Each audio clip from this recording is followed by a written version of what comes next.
اور ہم بھی ان کے دلوں کو اور ان کی نگاہوں کو پھیر دیں گے، جیسا کہ یہ اس پر پہلی دفعہ ایمان نہیں لائے، اور ہم انہیں ان کی سرکشی میں حیران رہنے دیں گے۔ تو یہ کس پر ایمان نہیں لائے؟ اس بات پہ کہ ان کی کوئی روحانی حقیقی شخصیت بھی ہے، کہ یہ صرف ایک مادی جسم نہیں ہے، بلکہ ان کے اس روحانی وجود کے آنکھ، کان اور دل ان کو حقیقت دکھاتے ہیں، سناتے ہیں، سمجھاتے ہیں۔ تو یہ دنیا میں پہلی زندگی میں تمام عمر اس بات پر ایمان نہیں لائے، اسے مانے ہی نہیں، انہیں یقین ہی نہیں ہوا، اپنی ہی حقیقت کو نہیں سمجھ پائے۔ تو مر جانے کے بعد، دوسری دنیا میں چلے جانے کے بعد، دوسرے وجود کے ساتھ جب رب پاک نے انہیں اٹھانا ہے، جب رب پاک نے ہر انسان کو اٹھانا ہے، جہاں انہی باطنی حواسوں نے ہمیں وہ دنیا، وہ دوسرا جہان، وہ آخرت کا جہان دکھانا ہے، سنانا ہے، سمجھانا ہے، وہ اس سے منکر ہو گئے۔ تو اب ان کو مستقل ان سے محروم کر دیا جائے گا اور چھوڑ دیا جائے گا کہ نہ زندوں میں نہ مردوں میں، اور وہ اسی حیرانگی میں اپنے انجام کو پہنچا دیے جائیں گے، محروم ہو جائیں گے ہر خیر سے۔ اور یہ سب ہوا ان کی سرکشی کی وجہ سے، رب کے کلام پہ یقین نہ کرنے کی وجہ سے۔ تو اس حقیقت کو سمجھنے کے لیے یہ مثال دیکھیے۔ مجھ سے کوئی غلطی ہو گئی، مجھ سے کوئی غلطی ہو گئی، مجھ سے کوئی غلطی ہو گئی، میں نے کوئی ایسا کام کیا جو مجھے نہیں کرنا چاہیے تھا۔ مجھے اس کام سے ماں باپ نے بھی روکا، میرے رب نے بھی روکا، مگر میں نے اپنی جسمانی، مالی یا نفسی ضرورت کے لیے، فائدے کے لیے اس عمل کو انجام دے دیا۔ کیوں؟ کیونکہ میرا دل اس جانب مائل تھا، اور میں نے اپنی آنکھوں سے دیکھا کہ ارد گرد کوئی نہیں، مجھے کوئی نہیں دیکھ رہا۔ ایک بار دل میں خیال تو آیا کہ رب دیکھ رہا ہے، مگر ضرورت کی شدت ایسی ہے کہ میں نے اس خیال کو رد کر دیا کہ بس میں کیا کروں، مجھے پیسے کی ضرورت ہے، مجھے اپنے کسی دوست کو گفٹ دینا ہے، مجھے اس سے ملنا بھی ہے۔ کوئی پوچھے گا تو کہہ دوں گا کہ مجھے کیا خبر کہ آپ کے پیسے یہاں پڑے تھے۔ ارے اتنا مت سوچو، نہیں دیکھ رہا کوئی یہاں پہ، جلدی سے پیسے سمیٹو۔ کچھ سوچنے کی ضرورت نہیں، تو اور کچھ سوچنے کی ضرورت نہیں کہ ماں باپ اور خدا نے کیا حکم دیا، بس اس طرف دھیان مت دو۔ کیا سوچ رہے ہو؟ دوبارہ ایسا موقع نہیں ملے گا۔ اور انسان ضرورت اور خواہش کے دباؤ میں وہ کام اس وقت کر گیا، اور جو آپ کے اندر بول رہا تھا کہ خدا دیکھ رہا ہے، اس آواز کو ایک دوجی لہر نے ریپلیس کر دیا، دوجی آواز نے ریپلیس کر دیا، جس نے تمہیں بولا کچھ سوچنے کی ضرورت نہیں، اپنا فائدہ دیکھو، اور انسان نے وہ عمل کر لیا۔ تو مثال شیطان کی سی ہے کہ وہ آدمی سے کہتا ہے کہ تو منکر ہو جا، پھر جب وہ منکر ہو جاتا ہے تو کہتا ہے بے شک میں تم سے بری ہوں، کیونکہ میں اللہ سے ڈرتا ہوں جو سارے جہانوں کا رب ہے۔ ارے یہ کیا ہو گیا؟ یہ منکر کیسے ہوا؟ ابھی تک تو میرے میں حوصلہ تھا جھوٹ بولنے کا، گناہ کر جانے کا، تو مجھے کوئی خوف نہیں تھا۔ تو جب میں نے اپنی خواہش پوری کر لی تو اب میرے اندر یہ کیسی شرمندگی محسوس ہو رہی ہے؟ میں پچھتا کیوں رہا ہوں کہ مجھ سے کیا ہو گیا؟ مجھے اب خوف کیوں آنے لگا ہے؟ میں کیوں ڈر محسوس کر رہا ہوں؟ وہ گناہ کرنے سے پہلے میری وہ بے خوفی کہاں گئی؟ کہاں گئی وہ بے باکی؟ اور اب میں خود سے بھی نظر نہیں ملا پا رہا۔ تو بیٹے بیٹیوں، بہن بھائیوں، توجہ، دھیان، میڈیٹیشن اپنے ظاہر کو ڈھونڈنے کے لیے، اس کو راستے پہ رکھنے کے لیے ہوتا ہے، صراط مستقیم دکھانے کے لیے ہوتا ہے، صراط مستقیم پہ چلنے کے لیے ہوتا ہے، نہ کہ باطن کی تلاش کے لیے۔ باطن تو وہ ہے جس کی آواز تم نے اس وقت دبا دی کہ رب دیکھ رہا ہے، اور جو گناہ کی غلطی کے کر جانے کے بعد شرمندگی کا احساس بن کر انسان میں آ گیا۔ یہ شرمندگی کا احساس انسان کو گھیر لیتا ہے کہ یہ میں نے کیا کر دیا۔ عمل کے ہوتے ہی حقیقت سامنے آ گئی، تو یہ باطن ہی ہے، اور یہ باطن ہی میڈیٹیشن ہے، وہ مراقبہ ہے، وہ دھیان ہے، وہ توجہ ہے جسے ہم کسی اور رخ سے تلاش کرتے رہتے ہیں، جبکہ وہ ہم میں پہلے ہی موجود ہے، اور ہم ایک موجود کو رنگوں میں، واقعات میں، نظاروں میں اور طبقات میں ڈھونڈتے پھرتے ہیں۔ تو توجہ کی ضرورت تو ظاہر کے دل کو ہے، باطن کا دل تو خود مراقبہ ہے۔ مراقبہ ظاہر کے لیے ہے، باطن کے لیے نہیں۔ اللہ اللہ اللہ اللہ اللہ اللہ۔ اعوذ باللہ من الشیطان الرجیم، بسم اللہ الرحمن الرحیم۔ السلام علیکم ورحمۃ اللہ وبرکاتہ۔ روح جس تحریک سے خواہش کی حرکت کرتی ہے، عمل کی حرکت کرتی ہے، اس کا منبع قلب ہے۔ نفس جس تحریک سے خواہش کی حرکت کرتا ہے، وہ منبع واد ہے۔ منکروں کے قلب کی خصوصیات یعنی باطنی آنکھ، کان، سمجھ بند کر دیے جاتے ہیں، بلکہ بند ہو جاتے ہیں ان کے برے اعمالوں کے سبب۔ وہ اعمال حجاب بن جاتے ہیں، گرد کی دھول کی طرح دلوں پہ جم جاتے ہیں، پھر نہ وہاں سے ان کے اپنے ہی اندر کی باطن کی حقیقت کی کوئی آواز ان تک پہنچ پاتی ہے۔ اسی حجاب کی وجہ سے کوئی بھلائی کا تصور ان کے اندر کی آنکھ نہیں دیکھ پاتی، اور اسی حجاب کی وجہ سے جو ان کے اپنے ہاتھوں سے کیے اعمال کی وجہ سے بنتا گیا، تو پھر باطن کی سمجھ، باطن کا شعور، باطن کی عقل، باطن کی آنکھ اور کان کی طرح ختم ہو جاتی ہے۔ قلب کا سلسلہ روح سے منقطع ہو جاتا ہے، کٹ جاتا ہے، اور رہ جاتا ہے ظاہری جسم کا فواد۔ یہ دل جسے فواد کہا گیا، جو بھی دیکھتا ہے دنیا کی حد تک دیکھتا ہے، جو بھی سنتا ہے دنیا کی حد تک سنتا ہے، اور جو بھی سمجھتا ہے، تجزیہ کرتا ہے، غور و فکر کرتا ہے، نتیجہ نکالتا ہے، وہ دنیا کی حد تک ہی ہوتا ہے۔ فواد وہ دل جس میں دنیاوی جسمانی خطرات اور فائدے سے متعلق مشاہدہ ہو۔ قلب اور فواد کی کچھ مثالیں قرآن کی آیات سے سمجھیے، اور ہم بھی ان کے دلوں کو اور ان کی نگاہوں کو پھیر دیں گے، جیسا کہ یہ اس پر پہلی دفعہ ایمان نہیں لائے، اور ہم انہیں ان کی سرکشی میں حیران رہنے دیں گے۔ یعنی باطنی حواس، باطن کا دیکھنے، سننے اور سمجھنے کی قوت سے محروم کر دیا جانا، اور تاکہ ان طمع کی ہوئی باتوں کی طرف ان لوگوں کے دل مائل ہوں جنہیں آخرت پر یقین نہیں، اور تاکہ وہ لوگ ان باتوں کو پسند کریں، اور تاکہ وہ کریں جو برے کام وہ کر رہے ہیں۔ تو جب باطنی حواس معطل کر دیے گئے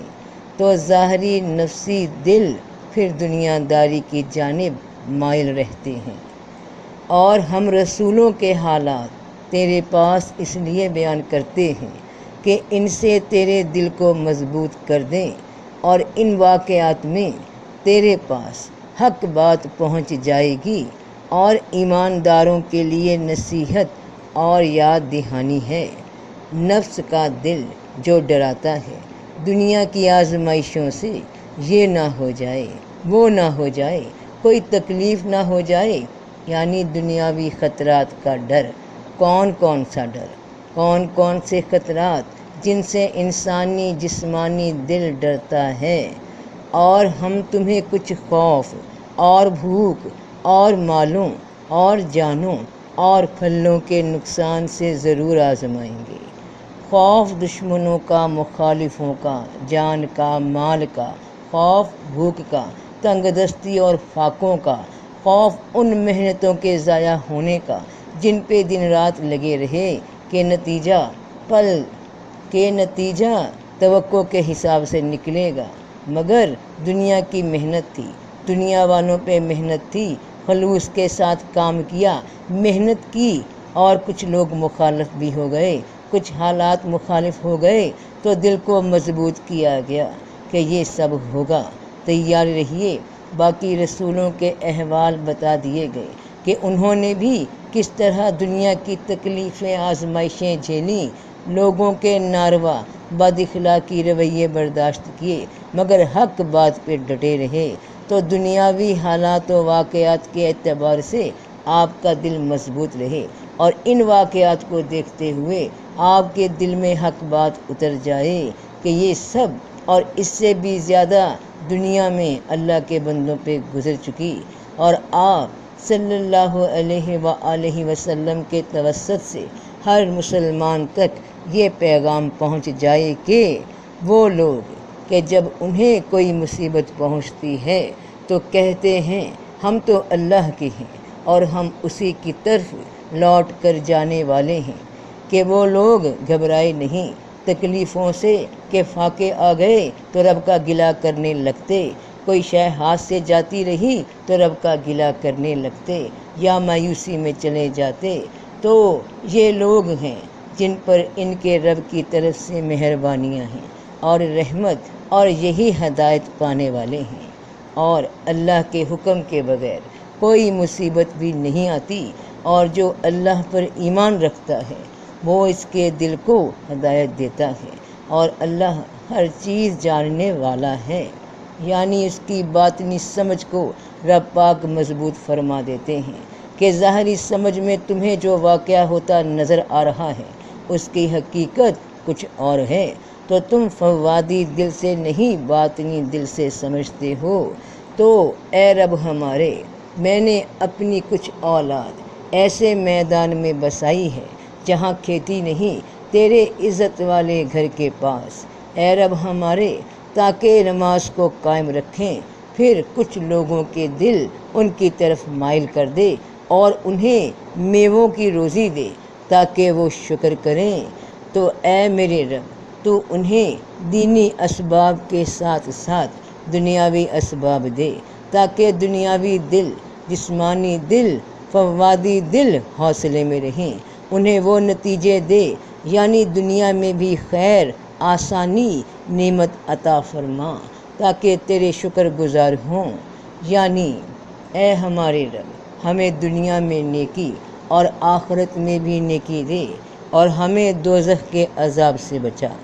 یعنی دنیا کے معاملات کی بھی سمجھ دے اور آخرت کے معاملات کی بھی سمجھ دے، ظاہر کی بھی سمجھ دے اور باطن کی بھی سمجھ دے۔ تو ظاہر کی سمجھ کے لیے ظاہری وجود کو جو دل دیا گیا وہ فواد کہلاتا ہے۔ ظاہر کی زندگی کو سمجھنا بھی نہایت ضروری ہے، کیونکہ رب پاک فرماتے ہیں کہ یہ دنیا کی زندگی کے بھی صرف ظاہر کو ہی جانتے ہیں، یعنی دنیا کا بھی ایک باطن ہے، اس کے بھی دو رخ ہیں، ایک رخ جو تمہیں نظر آتا ہے، جو تمہیں سمجھ آتا ہے، اس فوادی دل کے ذریعے دنیا کا مال، اولاد، جائیداد، روپیہ، پیسہ، تو ان کے مال اور ان کی اولاد کی کثرت تمہیں دھوکے میں نہ ڈال دے۔ اللہ تعالیٰ ان کے ذریعے ان کو دنیا کی زندگی میں عذاب دینا چاہتا ہے۔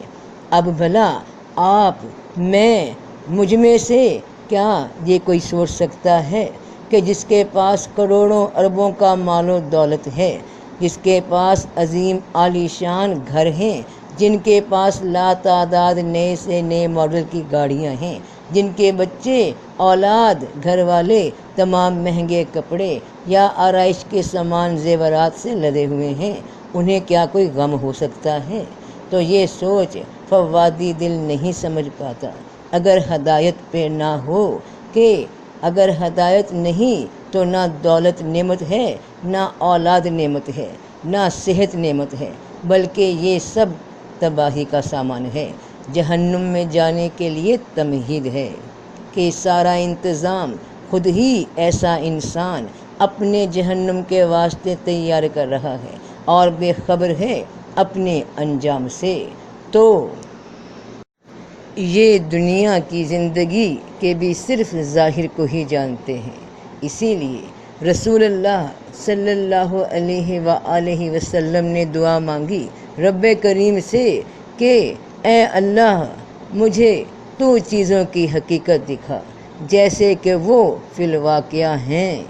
تو وہ حقیقت قرآن دکھا دیتا ہے، ہر شے کی اصلیت دکھا دیتا ہے کہ اللہ ان کا مددگار ہے، دوست ہے ایمان والوں کا، جو ان کو اندھیروں سے نکال کر روشنی میں لاتا ہے۔ تو ان لوگوں کی صحبت میں رہ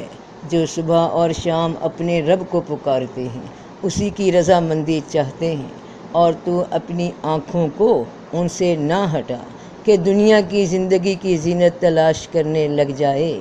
تو یہ ہے فواد، وہ دل جو ظاہر سے تعلق رکھتا ہے، اور اس ضمن میں ایک بہت ہی اہم آیت کی طرف اشارہ جانیے، جھوٹ نہیں کہا تھا جو دل نے دیکھا۔ رسول پاک صلی اللہ علیہ وآلہ وسلم نے حضرت جبرائیل علیہ السلام کو اپنی مبارک حسی آنکھوں کے ساتھ اس وقت دیکھا تھا۔ ان کے اصل روپ میں یہ کوئی باطنی مراقبہ یا باطنی روحانی تجربے کے دوران قائم ہوئی کوئی کیفیت کا مشاہدہ نہ تھا، بلکہ آپ نے دل سے دیکھا۔ دل وہ جس سے ظاہر کی دنیا سمجھی جاتی ہے، یعنی فواد۔ اس دنیا میں نبیوں رسولوں کے بعد جو اللہ والے یا عام لوگ مراقبے کرتے ہیں، یا کسی واقعے کے نتیجے میں انہیں کوئی شے، کوئی مشاہدہ جاگتی آنکھوں کے ساتھ اچانک سامنے آ جائے، جسے ہم پیرا نارمل ایکٹیویٹیز کہتے ہیں، کہ عام حالات سے ہٹ کر کوئی علیحدہ شے یہ حسی آنکھیں دیکھ لیں اور اس مشاہدے کے نتیجے میں جو سمجھ آئے، وہ فوادی دل کی تحریک ہے کہ کوئی غیر مرئی وجود مرئی حالت میں انسان کو نظر آ جائے۔ وہ مشاہدہ، وہ تجربہ اچھا بھی ہو سکتا ہے، برا بھی ہو سکتا ہے، نیک بھی ہو سکتا ہے، خطرناک بھی ہو سکتا ہے، جیسے کہ جنات کا، موکلوں کا، بھوتوں وغیرہ کا نظر آ جانا، کسی سائے کا نظر آ جانا، اور یہ تب تک خطرناک رہتا ہے جب تک باطنی آنکھیں انہیں نہ دیکھ لیں، باطنی آنکھیں فوادی آنکھوں کے ساتھ نہ مل جائیں، یعنی باہر کی مخلوقات کا ان آنکھوں کے سامنے نظر آ جانا۔ اور ایسے واقعات کبھی کبھار ہو جاتے ہیں، اور اب یہیں سے رخ بدلتے ہیں باطنی دل کی جانب، جو باطن کو سنتا، دیکھتا اور سمجھتا ہے، جسے قلب کہتے ہیں، جو انسان کی روح کا دل ہے، کہ جو کوئی اللہ سے بن دیکھے ڈرا اور رجوع کرنے والا دل لے کر آیا، جبکہ وہ پاک دل سے اپنے رب کی طرف رجوع ہوا۔ بے شک اس میں اس شخص کے لیے بڑی عبرت ہے جس کے پاس دل ہو، یا وہ متوجہ ہو کر کان ہی لگا دیتا ہو، کہ جو باطن سے سمجھتا ہو، باطن سے دیکھتا ہو، باطن سے سنتا ہو، وہ جو اپنی توجہ کسی ایک جانب لگا دیتا ہو، سمجھیے یہ توجہ، یہ دھیان، یہ سوچ کسی ایک جانب مبذول ہو جائے، جذب ہو جائے، ایک ہی خیال میں کھو جائے، تو ایسی سوچ والے انسان کا قلب، وہ قلب جو باطن کا ہے، وہ قلب، وہ دل جو روح کا ہے، جاگ اٹھتا ہے، بیدار ہو جاتا ہے، ایکٹیویٹ ہو جاتا ہے، سمجھنے لگتا ہے۔ اور ہم نے ان سے پہلے کتنی قومیں ہلاک کر دیں، جو قوت میں ان سے بڑھ کر تھیں، پھر عذاب کے وقت شہروں میں دوڑتے پھرنے لگے کہ کوئی پناہ کی جگہ بھی ہے۔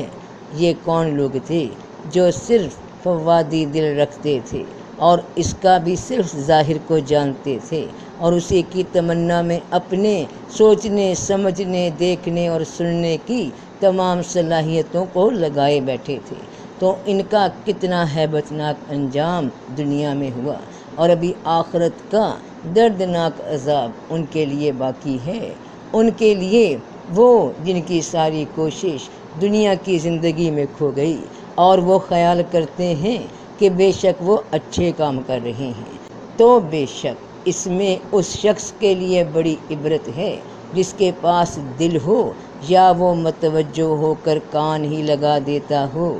کہ جسے سمجھ آ گئی کہ یہ نفس کا فواد، یہ دل کہیں ظاہر کی رونقیں ہی دکھا کر راستے سے بھٹکا نہ دے،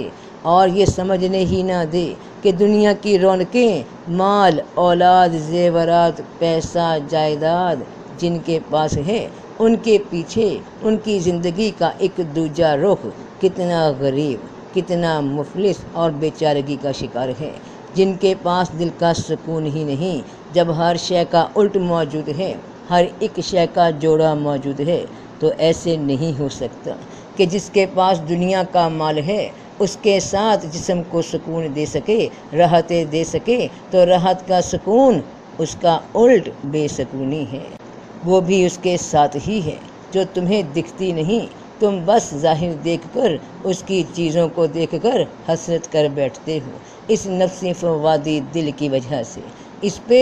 آدھا غور کرتے ہو، خود کو بے چین کرتے ہو، اس کا ہی غور دونوں رخ سے کر لو تو فواد قلب میں منتقل ہو جاتا ہے۔ اور اب اس آیت پہ غور کیجئے کہ اور اس شخص کا کہنا نہ مان جس کے دل کو ہم نے اپنی یاد سے غافل کر دیا ہے اور اپنی خواہش کے تابع ہو گیا ہے اور اس کا معاملہ حد سے گزرا ہوا ہے، تو جو اپنی خواہش کے تابع ہو گیا، اس کا باطن، اس کا روحانی دل اللہ کی یاد سے غافل ہو گیا اور اس پہ فوادی دل ایک ہی رخ سے چھا گیا، جو مکمل طور پہ دنیا داری میں مبتلا ہو گیا، جس کا دل دنیا میں ہی لگ گیا، جس کی آنکھوں کے سامنے دنیا سے لوگ جا رہے ہیں مگر وہ اس کے باوجود اپنی موت کو بھلائے بیٹھا ہے، تو جو کوئی ایمان لانے کے بعد اللہ سے منکر ہوا مگر وہ جو مجبور کیا گیا ہو اور اس کا دل ایمان پر مطمئن ہو، اور لیکن وہ جو دل کھول کر منکر ہوا، تو ان پر اللہ کا عذاب ہے اور ان کے لیے بہت بڑا عذاب ہے، باطن سے، نیت سے، ارادے سے، خوشی سے، سمجھ سے جو ایمان پہ ہے مگر حالات و واقعات کی گرفت کی وجہ سے ظاہر میں وہ اپنے ایمان کو وقتی طور پہ ظاہر نہ کر سکے مگر اس کی سمجھ، اس کا دل اللہ کی جانب راغب ہے، تو اس پر گناہ نہیں، مگر جو جان بوجھ کر باطن سے رب کا دشمن ہے، اس کا منکر ہے، اس کے خلاف چلتا ہے جو حکم رب نے دیے، اور کیونکہ وہ یہ سب مجبوری، لا علمی یا نادانی میں نہیں کر رہا بلکہ مقابلے میں، ضد میں اور مکمل شعور کے ساتھ سوچ سمجھ کر رہا ہے، تو ایسے کے لیے بہت غضبناک عذاب ہے، دنیا اور آخرت دونوں کا۔ تو کہہ دو جو کوئی جبرائیل کا دشمن ہو سو اسی نے اتارا ہے وہ قرآن اللہ کے حکم سے آپ کے دل پر، ان کی تصدیق کرتا ہے جو اس سے پہلے ہیں، اور ایمان والوں کے لیے ہدایت اور خوشخبری ہے۔ آپ صلی اللہ علیہ وآلہ وسلم کے دل پہ، قلب مبارک پہ، باطن پہ، تو جو بھی انسان اپنے رب کی طرف رجوع کرتا ہے، رسول اللہ صلی اللہ علیہ وآلہ وسلم کی اطاعت کرتا ہے، اللہ کی راہ میں اس کی ہدایات کو سمجھنے کی کوشش کرتا ہے، تو رب پاک اس کے باطن میں حقیقت کی آنکھ، کان اور سمجھ کو جاری کر دیتے ہیں، قلب کو جاری کر دیتے ہیں۔ اور گواہی کو نہ چھپاؤ، اور جو شخص اسے چھپائے گا تو بے شک اس کا دل گنہگار ہے، اور جو کچھ تم کرتے ہو اللہ خوب جانتا ہے۔ تو سچی بات کو، حق بات کو چھپانے والا، اس کے باوجود کہ وہ جانتا ہے کہ حق کیا ہے، تو ایسا انسان باطنی طور پہ گناہ گار ہے، اس کا دل گناہوں پہ مائل ہے۔ تو رب پاک جانتا ہے کہ کس کی کیا نیت ہے، مگر وہ ظاہر میں کیا ظاہر کر رہا ہے جو وہ ہے نہیں۔ تو اے ایمان والو، اللہ اور رسول کا حکم مانو، جس وقت تمہیں اس کام کی طرف بلائے جس میں تمہاری زندگی ہے، اور جان لو کہ اللہ آدمی اور اس کے دل کے درمیان آڑ بن جاتا ہے، اور بے شک اسی کی طرف جمع کیے جاؤ گے۔ تو رب پاک بندے اور اس کے قلب کے درمیان آڑ بن جاتا ہے کہ تمہاری نیت سے جو خیال اٹھ کر تم تک عمل کرنے کی خواہش بن کر پہنچا، وہ رب کے علم سے ہو کر گزرتا ہے۔ تو جس کے دل میں مرض ہے وہ طمع کرے گا، اور بھلا آپ نے اس کو بھی دیکھا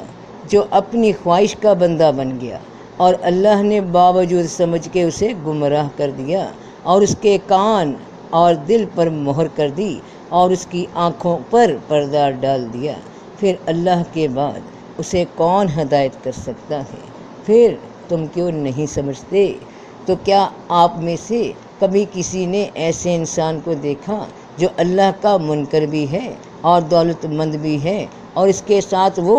حصی طور پہ اندھا، بہرا، گونگا ہے، کیونکہ اللہ کو نہیں مان رہا؟ تو ظاہر میں ایسا کوئی نظر نہیں آتا۔ کافر بڑے خوبصورت نئے نقش والے بھی ہیں، بڑے قد و قامت والے بھی ہیں، جسمانی کشش بھی رکھتے ہیں، نہ ان کی آنکھیں اندھی ہوتی ہیں، نہ وہ بہرے ہوتے ہیں، بلکہ دنیا داروں کی نظر میں دنیا کے خوش نصیب لوگ ہیں، رول ماڈلز ہیں، بڑے فینز ہیں ان کی دولت شہرت کی وجہ سے لوگ ان کے ملکوں میں جانا چاہتے ہیں، مگر ان کی باطنی آنکھ، کان اور دل مٹے ہوئے ہیں، جو ظاہر سے ان لوگوں کو نظر نہیں آتے۔ اور جس بات کی تجھے خبر نہیں اس کے پیچھے نہ پڑ، بے شک کان اور آنکھ اور دل ہر ایک سے باز پرس ہوگی۔ تو وہ چیزیں، وہ واقعات جو تم ظاہری دل کی سمجھ سے سمجھنا چاہ رہے ہو، جو سامنے نظر آ رہی ہیں، تو وہ سمجھ آنے والی نہیں فواد سے۔ تو اسی لیے اور ہم نے دوزخ کے لیے بہت سے جن اور آدمی پیدا کیے ہیں، ان کے دل ہیں کہ ان سے سمجھتے نہیں، اور آنکھیں ہیں کہ ان سے دیکھتے نہیں، اور کان ہیں کہ ان سے سنتے نہیں۔ وہ ایسے ہیں جیسے چوپائے، بلکہ ان سے بھی گمراہی میں زیادہ ہیں۔ یہی لوگ غافل ہیں کہ جو بات، جو چیز، جو واقعہ دل کی سمجھ سے سمجھ آنے والا ہے اسے ظاہر کی سمجھ سے سمجھنا چاہتے ہیں، ظاہر کا ہی فائدہ اس سے اٹھانا چاہتے ہیں، اور پھر حقیقت کو نہیں سن پاتے، نہیں دیکھ پاتے، نہیں سمجھ پاتے۔ تو نرے حیوان کے حیوان ہیں، ان کو بھی رب پاک نے آنکھ، کان، دل دیے، مگر باطنی حواس سے نہیں نوازا۔ تو ایسے انسان بھی جو دل کی سمجھ سے دور رہتے ہیں وہ جانور ہی ہیں، اور وہ لوگ جو ایمان لائے اور ان کے دلوں کو اللہ کی یاد سے تسکین ہوتی ہے، خبردار، اللہ کی یاد ہی سے دل تسکین پاتے ہیں۔ تو ان کے دلوں کو اللہ کی یاد سے تسکین ملتی ہے، دل جمع میں، یعنی ظاہر کا دل فواد بھی اور باطن کا دل قلب بھی اطمینان پاتے ہیں جب وہ کسی بھی معاملے کو، کسی بھی چیز کی حقیقت کو اللہ پاک کے کلام سے اس کی ہدایت میں تلاش کرتے ہیں، تو ان کی دنیا اور دین دونوں خیر میں، سلامتی میں، سکون میں آ جاتے ہیں۔ تو اے ہمارے رب، ہمیں دنیا میں نیکی اور آخرت میں بھی نیکی دے، اور ہمیں دوزخ کے عذاب سے بچا، کہ ہمارے ظاہری دل بھی خیر کی جانب مڑ جائیں، اور باطنی دل بھی خیر کی جانب متوجہ رہیں، اور ان کی بدولت ہمیں آگ کے عذاب سے بچا لے۔ آمین یا رب العالمین۔ تو سب کا بھلا، سب کی خیر، جیتے رہو بہن بھائیوں، بیٹے بیٹیوں، اللہ پاک رنگ لگا دے۔ آمین یا رب العالمین۔ فی امان اللہ۔